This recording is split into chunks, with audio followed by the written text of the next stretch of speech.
Alors, on revient de chez le Rabbi Melech HaMashiach. On a fait un voyage, on pourrait dire un de plus, mais c'est jamais un de plus, c'est toujours quelque chose de chadash, de nouveau. D'abord parce qu'il y a des têtes nouvelles qui viennent, et le moment, l'année, le jour, le temps, c'est tout spécial. Dès qu'on démarche pour aller chez le Rabbi Melech HaMashiach, c'est quelque chose de particulier. D'abord, la première chose que je voudrais dire, c'est que merci à Hachem, parce que il nous a invités avec mes enfants, et il a permis à un chaliar de nous inviter. Je sais que ça vient d'Hachem, mais le chaliar qu'il a choisi, comme c'est marqué dans la Torah, quand Dieu veut faire du bien, il laisse le choix à une personne.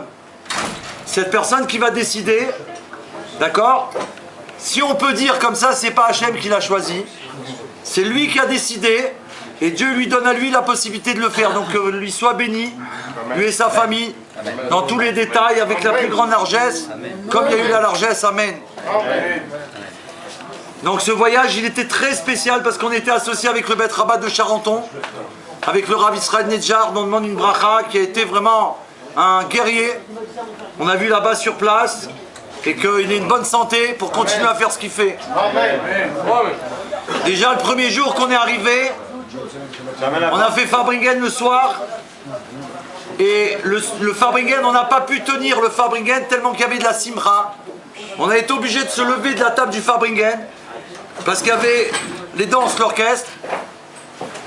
Ils ont commencé à 11h moins quart, ça dure environ 2 heures, et là ils ont dépassé, on est resté presque 3 heures à danser avec l'orchestre dans le 770, avec les drapeaux. On a des vidéos extraordinaires, c'était vraiment féerique, c'était spécial.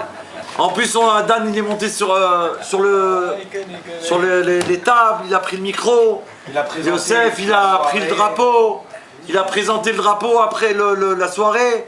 Après on a pris le micro, on a chanté, ça veut dire que c'était, le Rabbi nous a fait cadeau pour se préparer à la Géoula Mitzvah Shlema. Pendant 2h30 presque on a animé, on a chanté, on a fait danser, c'était spécial, vraiment terrible. Et ça merci Hachem, parce que c'est l'orchestre qui est là-bas en général, il laisse pas le micro, pour pas que tout le monde prenne le micro, tu vois. Et là on a vu que c'était pour nous, c'est le Rabbi qui a dû lui dire laisse-les, c'est pour eux ce soir. Donc là, comme d'habitude, la simcha des Français elle est spéciale. Tous là-bas ils nous ont remerciés, ils nous ont bénis, parce que bon, même s'ils dansent toutes les nuits, tous les soirs pendant 60 jours sauf les Shabbats, mais dès que des Français, un groupe de Français il arrive, c'est autre chose, c'est toute une autre histoire. C'est vraiment l'essence de la Géoula, l'essence de la simcha. Donc on a commencé Farbringen, ça fait presque 2h30 qu'on est ensemble ce soir. On n'a pas pu placer un mot, pourquoi? Parce que c'est Adar. On revient de chez le Rabbi, c'est le 2e mois d'Adar. On n'a pas pu placer un mot, pourquoi? Parce qu'on danse, on chante, le Rabbi nous dit tellement de se préparer. Il y a tout un livre, des livres qui ont été faits sur la simcha. Et le Rabbi dit que la simcha, elle brise tous les sujets qui sont malencontreux. Tout. Il n'y a pas mieux que de danser ou d'être bessimra quand ça va pas. Ça c'est un ordre du Rabbi, un conseil du roi. Quand ça va pas, il faut se mettre à danser, fermer les yeux. Des fois c'est pas évident, pensez au Rabbi. Regardez une photo du Rabbi danser avec le Rabbi. Et là ça brise tout. Là on montre qu'on est attaché à Hachem. Ce que le monde il nous montre, on va au-dessus. On s'occupe pas de la galoute de l'exil. On se hisse au-dessus et on danse, on fait des calipettes. Et là, au Hachem, Dieu, quand il voit cette simcha d'un juif, alors il transforme tout. Tout, il dit enlevez-moi tout ça, dégagez-moi ça de mon fils, enlevez. Et donnez-lui, et vas-y, et Dieu lui-même, il nous donne les plus grands cadeaux, au Hachem. Et le plus grand cadeau, c'est vraiment la Géoula. Donc il nous reste encore des grands jours du mois d'Adar. Partout où on peut danser, il faut danser.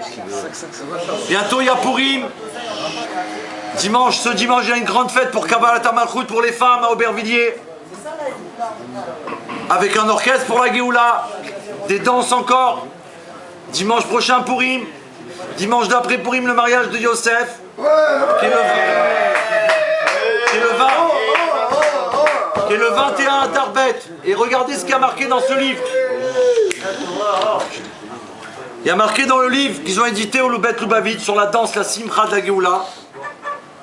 C'est Ashgara Pratit, à la suite des propos du Rabbi, rapportés ci-dessus et pour mettre en pratique son appel, pour que l'on supprime tous les éléments malencontreux, en se réjouissant pendant 60 jours, soit pendant les 2 mois d'Adar, des danses joyeuses furent organisées chaque soir dans la grande synagogue du 770 à Eastern Parkway. Le Rabbi dit que ce jour-là, ils ont fait des danses, ils ont commencé à faire des danses en 1992. C'est la première fois qu'ils ont fait les danses en obéissant, en écoutant le Rabbi. Et c'était quand? Le 21 Adar Sheni, le jour du mariage de Yosef, en 1992. Mina Shamaïm, on ne savait pas, c'est Ashgara Pratit. Les organisateurs, ils ont transmis au Rabbi. Ils ont transmis au Rabbi qu'ils ont dansé, Baruch Hashem, ils ont mis un orchestre. Le Rabbi il a donné une bracha pour que ça se poursuive jusqu'à la venue Mashiach. Ça veut dire que c'est spécial les danses, et particulièrement au mois d'Adar. Et les danses du mariage, le Rabbi il dit, quand le père, il doit, les parents, le père il dit qu'il doit danser le mariage, le jour du mariage, les 7 jours de Sheva Brachot, jusqu'à qu'il ne tient plus debout. Sans compter, pourquoi? Parce que ce qui se dévoile à ce moment-là, ce qu'on reçoit à ce moment-là, parce que c'est le plus grand cadeau qu'on fait à Hachem quand un juif il se marie. Pourquoi? Parce que ça c'est le premier commandement que Dieu il a donné à Adam, à Rishon et à Chava, de croître et de multiplier. Donc quand un juif et une juive ils se marient, la joie que ça amène dans le monde, ici en bas et en haut, ça amène une bracha pour toute l'humanité, pour tous les enfants d'Israël en particulier, et pour toute l'humanité. Ça veut dire que, imaginez, quand quelqu'un il fait plaisir au roi, et là on parle du roi, roi des rois, Kadosh Baruch Hu, ça veut dire qu'il veut donner, tellement qu'il est heureux, il donne tout ce qu'on a besoin. Donc c'est un moment particulier. Et ceux qui viennent à un mariage, qui prennent part, qui se réjouissent comme si c'est leur enfant, et eux aussi reçoivent, et tous les invités, surtout quand le mariage il est fait conformément à la halakha, que c'est séparé, les danses elles sont séparées, et le Rabbi rapporte des choses que dans des endroits, il y en a qui ont la coutume de danser avec la mariée, que le Rabbi il a dit, où on a vu ça, ça n'existe pas. On doit faire d'une manière que les brachot qu'on va recevoir, et qu'on va faire recevoir à chacun et à chacune, elles soient pleines. Que chacun qui vient à ce mariage, ou qui va à un mariage, que c'est conforme à la volonté d'Hachem, il est sûr de ressortir rempli de bénédictions. Que peut-être il ne sait même pas s'il y avait peut-être des choses dans son corps qui dérangeaient, tac, ça s'en va, et plein d'autres choses. On ne peut pas s'imaginer ce que c'est. D'ailleurs, si on savait, on ne s'arrêterait pas de danser. Alors un enseignement sur Purim, puisque Purim c'est bientôt. Un enseignement bien sûr du Rabbi Melech HaMashiach. Et dans un Dvar Malchut du Rabbi, le Rabbi dit que qu'est-ce qui s'est passé à Purim? Parce que Purim c'est la clé de la Géoula. En étudiant Purim et Pessah, la Haggadah, on a les deux clés qui sont qu'une seule chose en vrai, puisque Purim, après un mois, c'est Pessah. Donc c'est la Géoula de Purim qui nous amène à la Géoula de Pessah et qui nous amène à la Géoula Mitzvah Shlema. Qu'est-ce qui s'est passé à Purim? Quand il y a eu le décret que Haman il a fait contre l'homme Israël qu'on connaît, on a tous étudié Baruch Hashem. D'accord? À ce moment-là, Mordechai il est venu prévenir Esther, comme c'est connu. Et il a dit à Esther qu'il faut qu'elle aille voir le roi. Au dépend de sa vie. Elle doit aller voir le roi. Et en vérité, le Rabbi il nous donne un enseignement extraordinaire. Esther, elle n'avait pas peur, chas v'shalom. Quand Mordechai lui a dit d'aller voir le roi, c'était quoi le souci d'Esther? Ce qu'il lui a dit, sache que si tu n'y vas pas, si tu ne fais pas ta mission, la mission elle se fera. La mission elle se fera, quoi qu'il arrive. Et ça c'est pour nous une réponse. Sache que quand le Rabbi nous demande de faire quelque chose, si nous on ne le fait pas, elle va se faire la chose. Mais elle peut se faire par nous, ça dépend de nous. Si on accepte la mission du Rabbi, elle va se faire. Comment? Alors Esther, elle nous montre, et c'est encore une femme, Baruch Hashem, qui amène la Géoula au monde. Parce que Esther, il faut savoir que grâce à elle, avec toute l'histoire de Purim, c'est elle qui a été après le résultat de tout ce qu'on connaît, la victoire avec elle et Mordechai. Elle a été voir les Chachamim de l'époque, les sages. Et c'est elle qui a demandé aux sages de faire écrire la Megillah et que ce soit instauré pour le peuple juif. Et ce qu'il y a d'extraordinaire, c'est que les sages, ils ont accepté, les sages, on parle des Chachamim, ils ont accepté d'écrire la Megillah, toute l'histoire, et d'en faire un livre saint de la Torah, que depuis plus de 2500 ans on fait. Mais le cadeau de tout ça, c'est que non seulement on le fait depuis 2500 ans, Baruch Hashem, mais que quand la Géoula va venir, parmi les livres de la Torah, il va en rester, il y en a plein qui vont être supprimés pour la Géoula, il y en a 6 qui vont rester, et parmi les 6 qui vont rester, il y aura la Megillah d'Esther qu'on va lire et étudier pendant la Géoula Mitzvah Shlema. C'est-à-dire qu'elle a fait quelque chose dans le monde d'extraordinaire. Elle a ramené un chidouche pendant le temps de l'exil. C'est une nouveauté, pendant tout le temps d'exil, on va faire la lecture de la Megillah avec tout ce que ça comporte. Les cadeaux aux pauvres, les cadeaux aux autres, aller écouter la Megillah le soir, le lendemain. Ça, c'est grâce à Esther. C'est elle, une femme, qui a été dire aux sages, aux Chachamim, ce qu'il faut faire. Et ils ont accepté, parce qu'ils ont vu que c'était le Hémet, ça venait d'Hachem. Comment elle a fait pour réussir sa mission, Esther? Le rabbi nous dévoile ce secret. Il dit qu'en vrai, Esther, sa problématique, c'était quoi? C'est que elle, quand Mordechai il est venu la voir, il lui dit, tu dois aller voir le roi et lui dire de faire un michté avec Aman. Imaginez, elle n'a pas vu le roi depuis longtemps, et elle va aller demander au roi de faire un festin avec Aman. Si elle lui dit à lui, je fais un festin avec toi, mon roi, avec Aman, c'est troublant. Bien sûr avec le roi, mais avec invité d'honneur Aman. Quel rapport? Donc elle risque sa vie, elle le sait. Mais c'est pas ça son problème. Le problème d'Esther à ce moment-là, le rabbi dévoile, c'est qu'elle dit à Mordechai, elle ne sait pas comment faire. Lui, il lui dit quoi faire. Et elle, sa problématique, c'est comment le faire, comment réussir. Et ça, c'est ce que le rabbi nous a dit à nous, Koach Nissan. C'est Moshe Maurice. Le rabbi nous a dit Koach Nissan, 10 juifs, 1, 2, 3 juifs, qui vont trouver ce qu'il faut faire et faire en sorte que Hachem il va accepter pour envoyer la Géoula. Le rabbi dit d'aller chercher les lumières de Tohu les plus grandes, de les mettre dans un réceptacle, dans un kéli qui est conforme, sinon ça explose. Mais le rabbi, avec tout ce qu'il nous a dit dans toutes les sirotes, on sait quoi faire. Si on trouve quoi faire, après, il faut faire attention. On ne doit pas s'emballer comme ça. Ah, je sais ce qu'il faut faire, je cours et je rentre dans un mur, chas v'shalom. Après, je travaille sur le comment le faire. Comment faire pour réussir la mission que Mordechai donne à Esther? Comment faire, nous, les enfants d'Israël de cette génération, pour réussir ce que le rabbi nous a demandé? C'est quoi ce qu'il nous a demandé? Préparez-vous à accueillir le roi Mashiach et préparez le monde à l'avenue de Mashiach. Comment faire ça? Comment faire? Est-ce qu'on se met sur un toit, on crie, on se met sur la tour Eiffel? Qu'est-ce qu'on fait? Comment le faire pour que ça réussisse? Il faut savoir une chose très importante qu'il y avait dans la paracha cette semaine quand on était chez le Melech HaMashiach. C'est que nous, on pourrait se dire, mais comment je peux faire une chose pareille?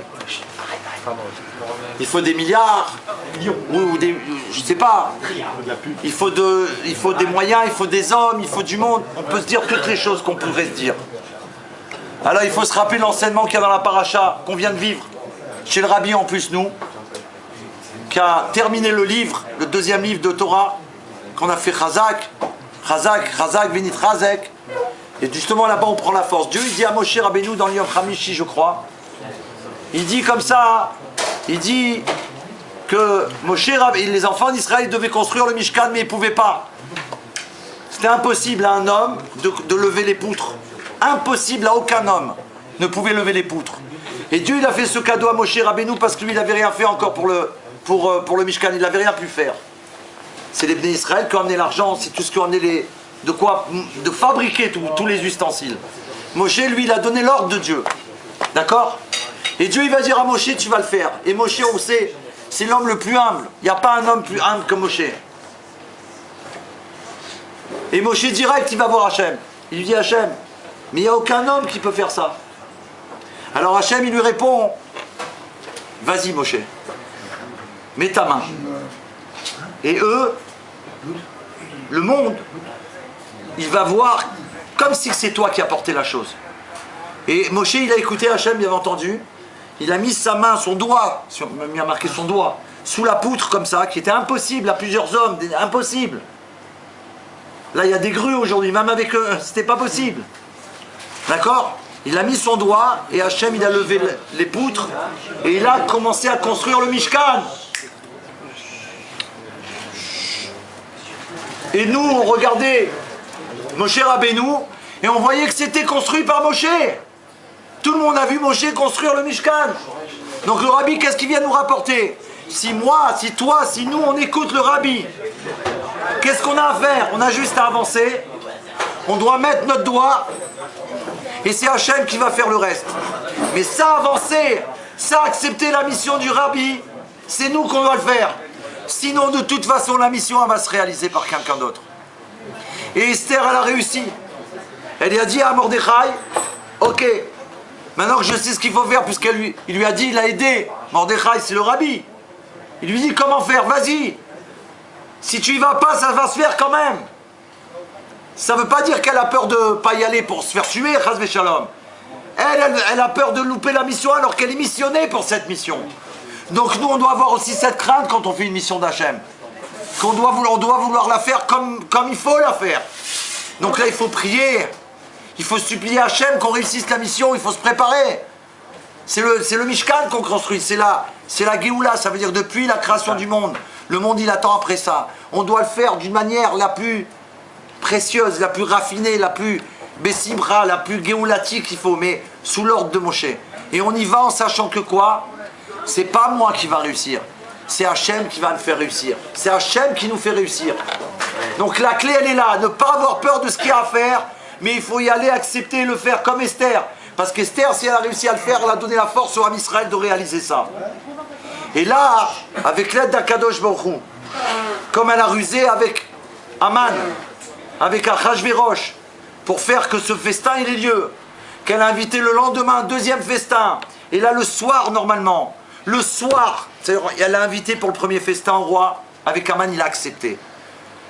On connaît l'histoire qu'il a tendu son sceptre, d'accord? Ça veut dire qu'il a eu un bon œil sur Esther. Elle a fait le premier festin, il lui a dit, qu'est-ce que tu veux me demander Esther? La moitié de mon royaume il est à toi. Elle lui a dit, je voudrais te demander de faire un autre festin demain avec Aman. Et le roi encore, il accepte. Et ça met une tension, imaginez la tension qu'il y a à ce moment-là. Et Aman, lui, pendant ce temps-là, il croit que ça y est, il est dans Géoula totale. Il dit, maintenant le roi, il m'adore, même la reine, ça veut dire que le royaume, il est à lui, c'est fini. Et lui, qu'est-ce qu'il fait? Comme il voit encore Mordechai le premier soir, il voit Mordechai encore debout, parce que vous savez que Mordechai, ce qu'il faisait, Mordechai à Yehudi, c'est pas quand Aman y passait de temps en temps, il voyait Mordechai qui était debout et qui se prosternait pas. C'est que Mordechai, il était tout le temps derrière lui. C'est Mordechai qui suivait Aman. C'est lui qui le suivait pour lui montrer qu'il est là, il bouge pas, il reste debout droit devant lui, avec ses péotes, avec ses tzitzit katan, un juif, à Yehudi. Il lui montrait qu'il ne se baisse pas la tête devant lui, devant la galoute. Il nous donne la force à nous, ça c'est Moshe Rabbeinu. Et le soir, Mordechai, il n'en peut plus. Là, il dit, ça y est, là, je peux plus. Bien qu'il a le festin, le lendemain, il va monter une potence, il va tout mettre en œuvre. Et là, on voit que Dieu, il se dévoile. Ça y est. Qu'est-ce qui se passe? Toute la Megillah, on ne voit pas le nom d'Hachem. Où il est Hachem? Mais où il est? Là, c'est pareil, on est dans ce ban, le Rabbi nous a dit, la Géoula, elle est là. Mais où il est? Il est où?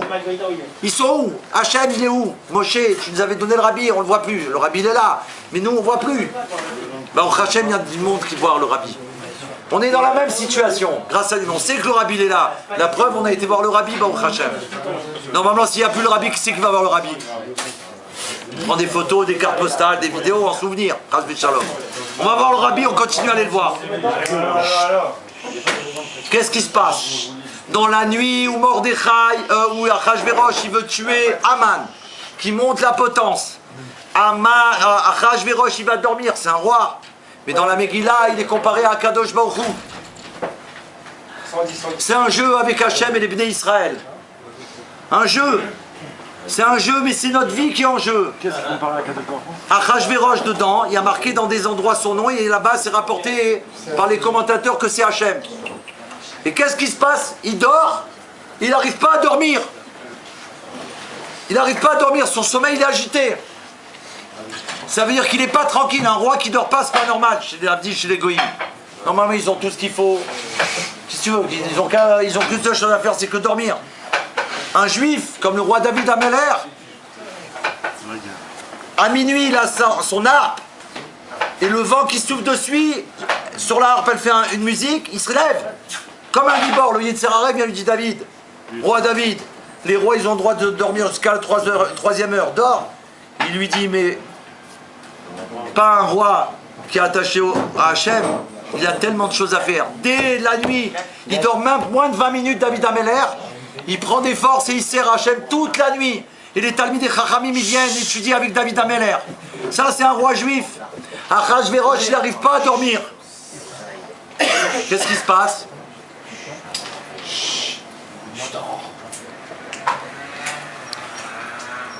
Qu'est-ce qui se passe?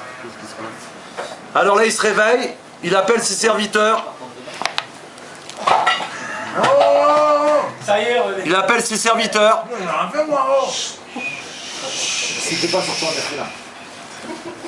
Et il les demande d'ouvrir le livre du souvenir.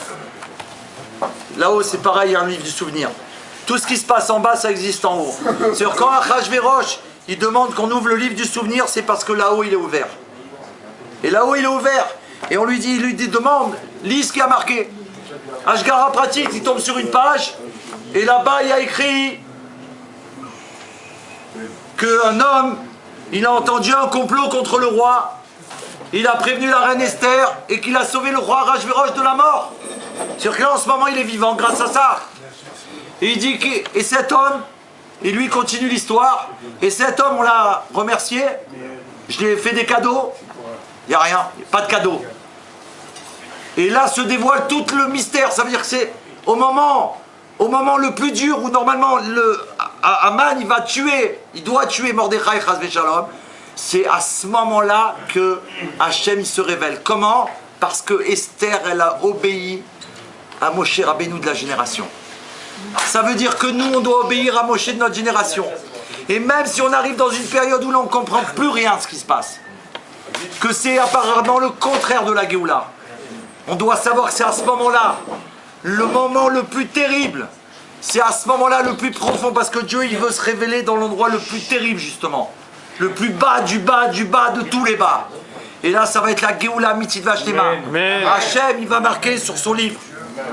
Qu'est-ce que vous avez fait à mes enfants? Tout ça, tout ça, tout ça. Et est-ce que je leur ai fait un cadeau? On a eu la Torah. Tout ça, on a déjà eu, Baruch Hashem. Avec tout ce qu'on a reçu depuis la Torah, tout ce qu'on a eu, il va dire quoi? Mes enfants, ils n'ont pas été récompensés. Envoyez-leur tout de suite la Géoula.